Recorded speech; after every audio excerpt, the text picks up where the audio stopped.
Bonjour YouTube et bonjour chers internautes et bienvenue au Manga Café pour un nouvel épisode du Manga Café News. Aujourd'hui, allez, on reprend le Manga Café News comme à son habitude. Hier c'était un spécial Crunchyroll Expo, donc c'était un petit peu un épisode spécial. Ça vous a plu d'ailleurs, mais promis, aujourd'hui on reprend l'actualité comme d'habitude avec la meilleure émission d'actualité quotidienne de tout le YouTube Game Manga français. Oui, allez, place au sommaire du jour. Le nouveau manga Wolf Won't Sleep chez Delcourt Tonkam. On en a déjà parlé, mais on va en reparler parce que c'est beaucoup trop bien. The Boxer qui arrive chez Koyohan. La fin du manga Saturn Return. Un nouveau manga pour Naoshi Komi. Un nouveau manga également pour Shikimetsu Harada. Et pour finir, on va parler du prochain film d'animation Digimon. Allez, Manga Café News, eh bien c'est maintenant. Wolf Won't Sleep, le nouveau manga de Delcourt Tonkam. Le loup ne dort jamais, effectivement. Likan, le héros principal, est transporté dans un nouveau monde. C'est clairement un isekai, avec un héros principal très burné, affilié un petit peu au loup, et qui est obsédé par une seule chose, un peu à la Sangoku, combattre le mec le plus fort ou le monstre le plus fort qu'il va trouver. Voilà, c'est en gros son leitmotiv, c'est de se foutre sur la gueule contre des grosses bestioles très dangereuses, tout simplement. C'est un nouveau manga, comme je vous l'ai dit, qui arrive chez Delcourt Tonkam. C'est prévu pour le 10 août en 3 tomes, coffret intégral de 3 tomes. C'est plutôt cool, vous aurez l'intégral, c'est vraiment un petit isekai très court. Mais c'est cool de la part de Delcourt Tonkam de nous sortir le coffret direct des 3 tomes. Je pense que je vais me laisser tenter, ça parle de loup, ça parle de baston. Le héros a l'air sympathique, je pense que je vais me laisser tenter, mais ça a l'air d'être un petit manga sympa, à voir ce que ça peut donner sur une série courte en 3 tomes, si ça peut être intéressant, bien développé ou pas. On en a déjà parlé, mais ce qui est bien, c'est qu'on a une date, et en plus, on sait que le sequel de The Boxer sera aussi disponible sur Koyohan, mais pour l'instant, on aura les 11 tomes, en tout cas, le tome 1 est prévu pour le 3 novembre chez Koyohan, mais The Boxer sera en intégralité en format physique chez Koyohan et on aura le sequel aussi. Donc ça, c'est plutôt cool. Si vous ne connaissez pas The Boxer, c'est l'un des meilleurs webtoons dans tous les cas qui existent, et surtout c'est un webtoon sur la boxe extrêmement bien fait, extrêmement percutant graphiquement. On est sur du très webtoon, mais pourtant c'est tellement plus beau que ce qu'on peut trouver dans le webtoon classique. Clairement, c'est un must have à avoir absolument. Là clairement je dis faut jamais avoir absolument un truc, mais là allez-y, foncez, que vous aimez ou pas les webtoons, si vous aimez la boxe ou quoi que ce soit, foncez. Essayez le tome 1, comme je vous l'ai dit, ça sort le 3 novembre chez justement Koyohan. Foncez, 14,90 le webtoon. Je pense qu'il faut se laisser tenter, vous serez vraiment pas déçus. Et de toute façon on va en reparler en novembre, vous inquiétez pas. Saturn Return, ça y est, c'est fini, on le sait officiellement. Akane Torikai, donc la mangaka de Saturn Return, l'a annoncé. Ça sera sa plus longue série, mais ça sera surtout une série qui sera en 10 tomes. C'est prévu pour l'instant, il y en a 8 au Japon. Là, elle l'a annoncé, les 2 prochains seront les derniers. Donc, bon, en France, chez Akata, on n'a que les 3 premiers tomes. Donc, bon, pour l'instant, on est un peu loin de la fin. Et je pense que voilà, d'ici arriver au tome 10 en France, fin 2023, début 2024, je pense, sauf si Akata accélère le pas. Mais en tout cas, si vous ne connaissez pas Akane Torikai, ou au moins ses mangas, dans tous les cas, plusieurs mangas sont disponibles justement chez Akata. Il y a Sans préambule, Empereur au silence et plein d'autres. Mais surtout Saturn Return, qui est un très bon manga, où en gros on va suivre une écrivaine qui souffre du syndrome de la page blanche, qui va prendre le décès de l'un de ses amis, va retourner dans sa ville d'enfance pour les funérailles. Au final, va être très vite rattrapé par son passé.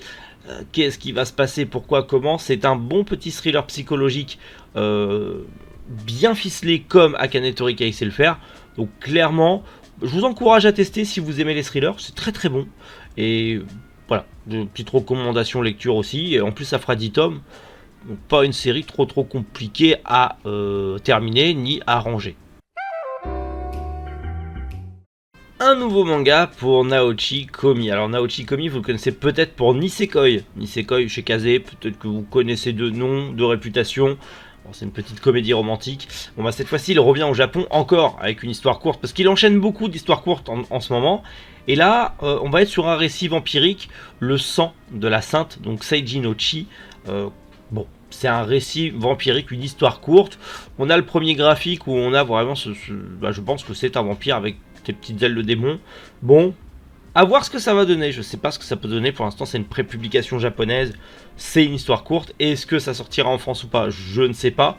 C'est dans le Shonen Jump Giga, donc potentiellement, voilà, Kaze et Crunchyroll sont en gros partenariat avec la Shueisha. Donc, à voir ce que ça peut donner. Peut-être que ça sera adapté ou pas. On verra bien. Mais en tout cas, voilà. Si vous avez aimé Isekai, vous pouvez toujours essayer de trouver comment lire ce nouveau manga. Décidément, Shigemitsu Harada n'arrête pas de changer de type de manga. Alors, on le connaît notamment pour les brigades immunitaires Black, et bientôt, qui arrive chez Vega Dupuis, et je suis très content, Shinyaku Kani Konsen. Alors, si vous ne connaissez pas, on en avait déjà parlé, c'est un peu l'attaque des titans, mais avec des crabes géants. C'est très drôle, c'est très burné. Vraiment, alors c'est un peu borderline et bien glauque et sombre et bien dégueulasse parfois. Bah, on parle de crabes géants quand même, hein, ça bouffe de la merde, hein, les crabes de base, mais c'est très cool. Et là, il revient dans une nouvelle série, toujours au scénario, mais pas au dessin, mais c'est une comédie romantique. Love and Peace. Alors, comme je vous l'ai dit, il sera du coup au scénario, et au dessin ce sera Saboru, que l'on connaît notamment pour le manga Nende Koko ni Nensai Gai. Alors du coup, en gros, Love and Peace, ça se passe dans le même univers que son précédent manga. C'est en pré-publication dans le Geiken Shonen Magazine de Kodansha. Bon, c'est justement, voilà, une sorte de jeune fille qui... Ouais, qui est un petit peu asociale, qui fuit les problèmes, qui est toujours solitaire, qui va tomber sur une amie de sa classe très particulière qui va essayer un petit peu de la dévergonder. C'est très Yuri. Très Yuri. Donc, il fait de tout, ce monsieur. Mais si vous voulez déjà le connaître, bon, il y a déjà les Brigades Immunitaires Black. Là, pour l'instant, ce nouveau manga comédie romantique, c'est une pré-publication japonaise. Mais le monsieur arrive à se faire sa place en France. Donc, je pense, comme justement pour l'attaque des crabes géants, ça arrivera en France d'ici peu de temps. Et on en reparlera avec grand plaisir. On a eu des nouvelles informations sur le prochain film d'animation Digimon. Ce week-end au Japon, enfin du coup le week-end précédent, aux États-Unis c'était la Crunchyroll Expo, et au Japon c'était le Digifest 2022, donc en gros le festival Digimon spécialisé. Voilà, ça toujours, c'est comme Beyblade, c'est comme bon, Pokémon on le sait, mais c'est comme Beyblade, c'est encore beaucoup de succès au Japon. C'est vrai que chez nous Digimon, Beyblade, ça s'est vraiment beaucoup étouffé. Yu-Gi-Oh c'est revenu un petit peu. C'est vrai que tous ces Kodomo qui étaient là pour vendre des jouets, nous en France c'était à l'époque, quand j'étais gosse, c'était à la mode, et ça a vite disparu. Au Japon, ça existe toujours. Et là, en fait, ils vont faire Digimon Adventure 2, The Beginning. Donc, en gros, c'est une sorte de reboot suite de Digimon Adventure 2. Voilà, c'était, vous savez, juste après l'aventure 1, ils avaient déjà reboot Digimon première saison en animé avec Digimon Adventure. Là, ça serait la suite directe. Alors, par contre, ils sont beaucoup plus grands. Je ne sais pas si ça va être canon avec Digimon Adventure 2 qui était déjà sorti à l'époque, qui est passé complètement inaperçu parce que bah, c'était une suite un petit peu bancale, on va pas se mentir. À voir ce que ça va donner. Je sais pas si ça sera diffusé chez nous, parce que nous on avait eu Digimon Adventure The Last Kizuna, qui était un petit peu la suite et fin de Digimon Adventure. C'était diffusé en France au cinéma. Est-ce que celui-là sera diffusé aussi en France une fois que le Japon aura autorisé? Je ne sais pas. Il y a de fortes chances que ça arrive sur Crunchyroll, parce que ADN et Crunchyroll, au niveau Digimon, ils se foutent sur la gueule pour avoir les droits. Il y a beaucoup, bah, tous les Digimon en VF sont sur ADN, et tous les Digimon en VOST sont sur Crunchyroll, sauf Ghost Game, la dernière saison de Digimon, qui elle est sur ADN. Donc si vous voulez bouffer du Digimon, il faudra avoir les deux, mais à voir ce que ça va donner. En tout cas, j'ai très hâte. C'est pas ma série Digimon préférée, j'ai préféré la 1, la 3 et Ghost Game.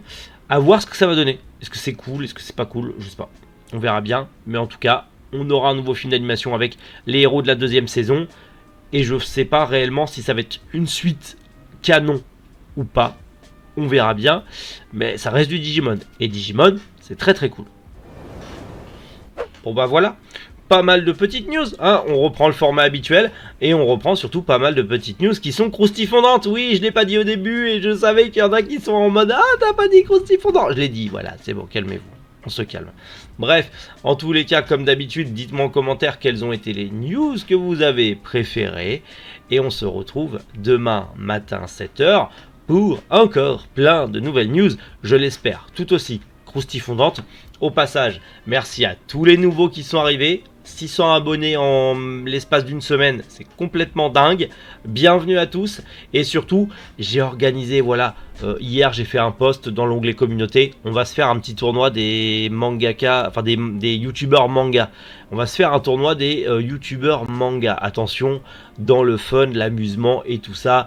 Comme le tournoi un petit peu que j'avais fait sur les meilleurs mangas des éditions Kazé. On va essayer de s'amuser un peu, sans haine, voilà, c'est juste pour se marrer. N'hésitez pas à aller jeter un oeil, on va bien rigoler. Sinon à demain, prenez soin de vous et passez une excellente journée, c'était Méric. Bonjour les internautes.